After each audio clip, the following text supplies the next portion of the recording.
later live. Now, at some point over the last 10 years or so, J.K. Rowling quietly became, apparently, richer than the Queen.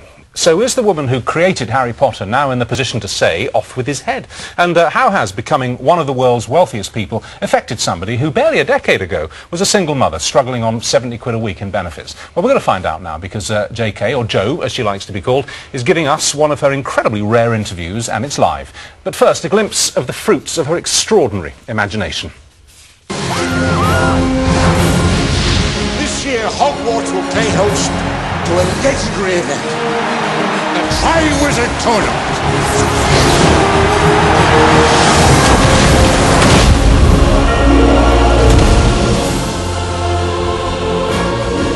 The tournament brings together 3 schools for a series of magical contests. I was just wondering if maybe you wanted to go to the ball with me. From each school, a single student is chosen to survive 3 dangerous tasks. Only one will go down in history. Only one wins eternal glory. People die in this tournament. You're the boy who lived.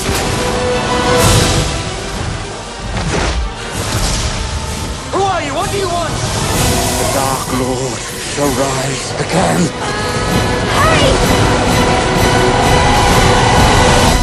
And Jo joins us now. And I love that clip because it epitomises for me what's really good about the later of your books. I mean, we've just left this valley of pain and distress, which is bringing up adolescence.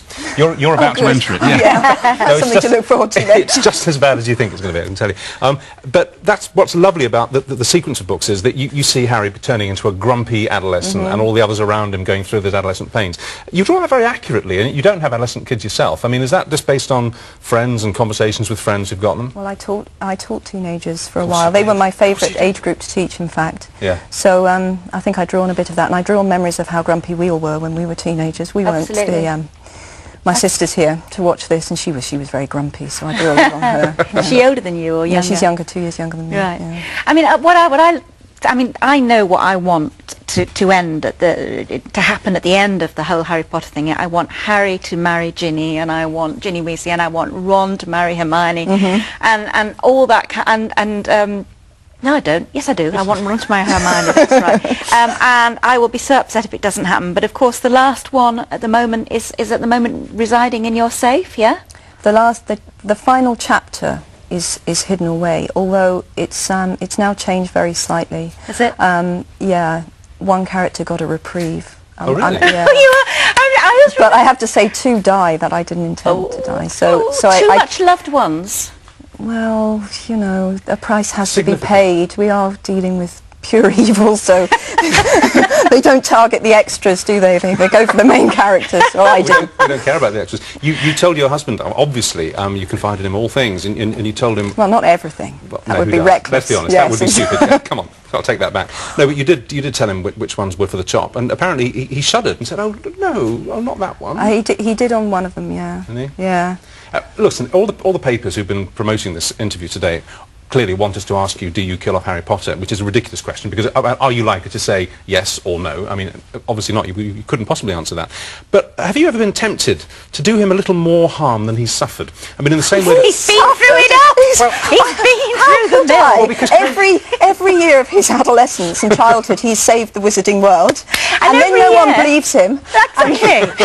He spends his entire life saving the world, and then next term he's just back at school being bullied. Absolutely. And there's this great Harry Potter who's just sort of saved your entire school and all your skin. And everyone just thinks he's a bit annoying. I was dodging around the death word, because I know you can't answer that question, and I'm not asking that, but you know how Conan Doyle just got sick up to there with Sherlock Holmes? Yeah. So he pushed him off the cliff and looking back falls. Have you ever, I'm not asking if you've done that, obviously, but have you been tempted to bump him off? Because he's become such a huge thing in your life.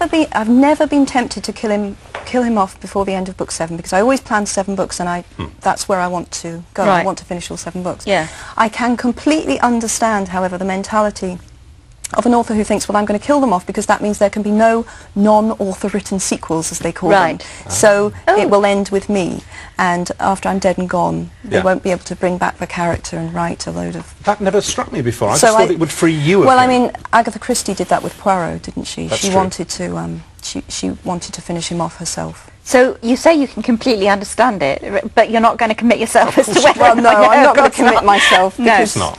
I don't want the hate mail apart from anything else. Absolutely. When you started off, I mean, when you first thought about Harry, what came first? Was it the idea of the magic, or the character Harry, or the boarding school? I mean, were you a big keen reader of boarding school stories? When I read a few when I was younger. Angela Brazil and all that kind of stuff. I never read Angela Brazil. I read some Mallory Towers, and they really don't bear rereading, do they? But when I was 6, so I really like them.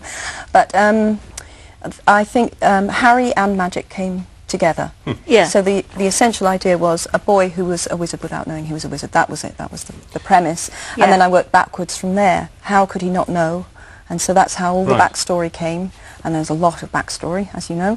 Yeah. And in fact, now I'm in book 7, and I realise just how much backstory there is, because there's still a lot to explain and a lot to find out. You must have had to invent the backstory further down the line. You couldn't possibly have started with this massive Oh no, hinterland. no, I mean, of course I didn't. I mean, I didn't know. You could, No. no way. I mean, I don't know how many characters I've got in play, but I've got a lot of 200 or something. It's ridiculous. But did you ever think, as you were writing the subsequent books, as you wanted, you think, oh, why did I write that in book 2? That screwed me. I can't write such and such now. Yeah, never. I don't think I've ever done that on a really major plot point. Right.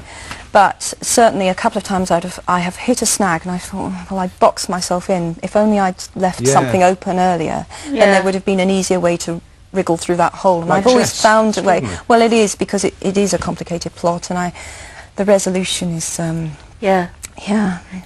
it all in your But mind. is the last book finished now? I mean, Judy said it's in your safe. I know the last chapter. No, the last book's not finished. So I'm well into it now. But you've written the finale already. I wrote the final chapter in something like 1990. No, hang on. I wrote the final chapter in something like 1990. Really? Yeah. So you knew exactly how the series was going to end? Well, pretty much, yeah. Gosh. Yeah. That was a really, I mean, I've been lambasted for that by a couple of people. I think they thought it was very arrogant of me to write the ending of my 7-book series when I didn't have a publisher and no one had ever heard of me. But I mean, when you've got absolutely nothing, you can plan whatever you like, can't you? Who cares? Absolutely. And the other thing is, before we ask about how you sort of started writing on it, the other thing that struck all of us, including our son, who is a mega fan, was when the book started to get darker, the whole evil, good thing started to get much stronger. And I think that was, well, it was a bit darker with the Mudbloods in the second book. But in The Prisoner of Azkaban, that's when it got really heavy, wasn't it? With the Dementors and all of that. And was that something you intended all along, or did it just develop? I did intend it all along, because as Harry grows up, these parallel things are happening, aren't they? Harry's getting older and older and more skilled, and simultaneously Voldemort's getting more and more powerful, and he's returning to physical form, because of course in the first book he's not even a physical entity, really. No. But I've always said, when people have said that to me, and I agree that the books have got a lot darker, the imagery in the first book where Voldemort appears in the back of Quirrell's head, I still think is one of the creepiest things I've ever written. I really do. It is. And also the image of the cloaked figure drinking the unicorn blood, this thing slithering across the ground, which they did very well in the film, Philosopher's Stone. I think those are very macabre images. So I don't think that you could say that from the first book I wasn't setting out my stall, really. I was saying this is a world where some pretty nasty things can happen. Yeah, I know that, but what I'm saying is what I started to see parallels with things like racism and apartheid and genocide and all that kind of stuff. That was very conscious, that Harry entered this world that a lot of us would fantasise would be wonderful. I've got a magic wand and everything will be fabulous. And the point being, human nature is human nature, whatever special powers and talents you have. So he walks through, well, you could say through the looking glass, couldn't you? He walks into this amazing world, and it is amazing. And he immediately encounters all the problems you'd think he'd left behind, but they're in an even more extravagant form, because everything's exacerbated by magic. You can run, but you can't hide, as they used to say. Yes. Yeah. You've talked about having a game plan of 7 books from the word go before you even had a publisher, and you must have been doing backhand springs of delight when the Philosopher's Stone got published. I mean, any author to have their first book. Moment, I mean, what pleasure and optimism and suffused with glory. You could pretty much say nothing since has come close. I bet. But that's testimony to what a moment of euphoria that was. Yes. Well.